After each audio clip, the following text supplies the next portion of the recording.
This is Jam Nation. With Jonesy and Amanda. This weekend, unless you've been under a rock, you'll know it's the Battle of the West. Two of Sydney's biggest teams are going head-to-head.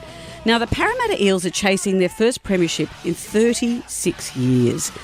And I think we may have tracked down Parramatta's biggest fan. His name is Paul Galvin. He's sitting in front of us in an Eels suit, blue and yellow, Eels shoes even. Paul, hello, have you got Eels undies on? No, not yet. A few of the friends do, but I'll pull you up.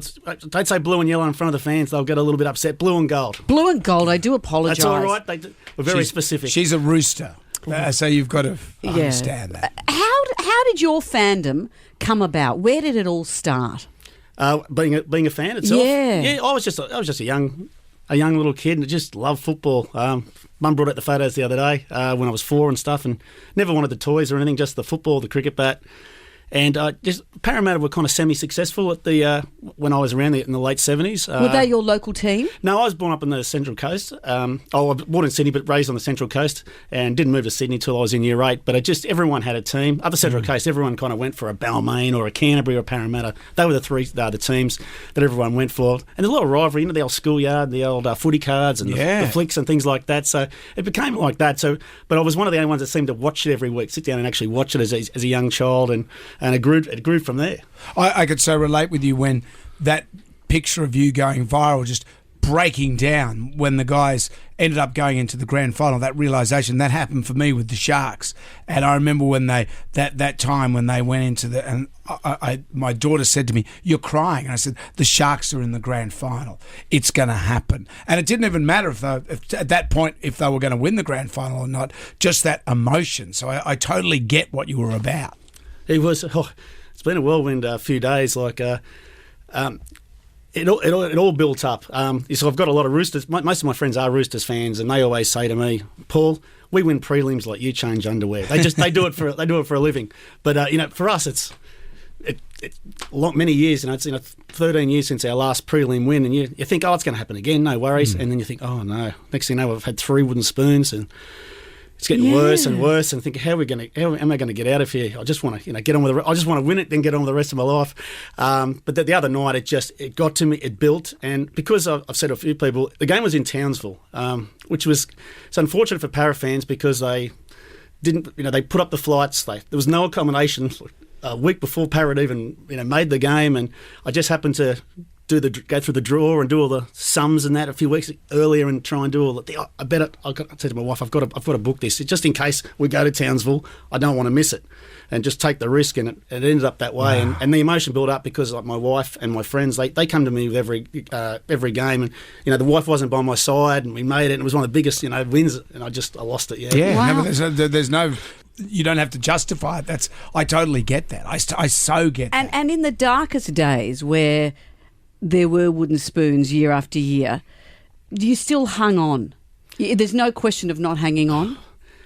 That's where people look at you the most and say, what are you doing? I'm sitting in a hotel room after a 40-point loss in, say, Brisbane, waiting for a flight that's been delayed to come home. But I just can't miss it. Yeah. I need to be there, and I think I can't control the result, but I feel like I'm part of the result if I'm there. Yeah, of course. Exactly that. But that's what being a fan is all about, and you're doing it. What's the most extreme thing you've done as a Parramatta fan? What's the thing where people will go, wow, you went to great lengths, or something bizarre or expensive? I'd say flying to Townsville just to go to Townsville, which is a reputed shithole. Oh, not to the people of Townsville. No, have you been there? Yes. I spent a week there one afternoon. So the fact that you flew there dressed in blue and gold speaks volumes to me. Oh, yeah. We walked into a couple of local pubs up there, just my friend Tim, and it was just locals all decked out in cowboys, and I was a little bit worried that there might be there were some altercations, but they were a friendly bunch, and they were nice and relaxed, and they made us feel pretty welcome. They didn't give us a chance, like most of the people in the world, but there was two little guys up there in blue and gold who thought, hey, we could really rock this town.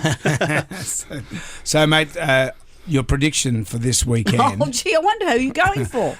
Do you think it's going to be hard for Parramatta, but Parramatta need to win this? And that's something that the Sharks win. Need to? Well, the Sharks, when they took on the Storm, when you look at that game, that was 14-12.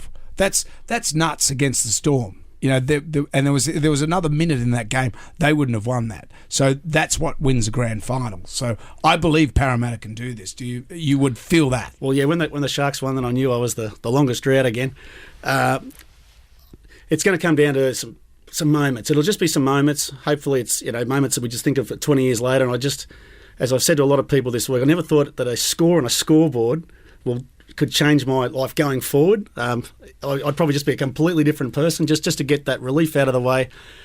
But I just saw the players after the other night. They just didn't get no fanfare. Just walked off. Thought job's not done. I've seen that in the past where they've got to be excited. And I really think I don't care if it's a 1 point win, 20-point win, 30-point win. I just want that clock to count down the 10 seconds. And then it'll be more relief than excitement. Yeah. You can get on with your life, Paul. That's what happens. Oh, Paul, I want the to wife's get praying. on with So your the life. wife is praying, and the mother. Oh, please. We're all bleeding blue and gold here. Yeah. Paul Galvin, thank you for joining us, and good luck. Mate, it's a pleasure meeting you both, and go you Eels.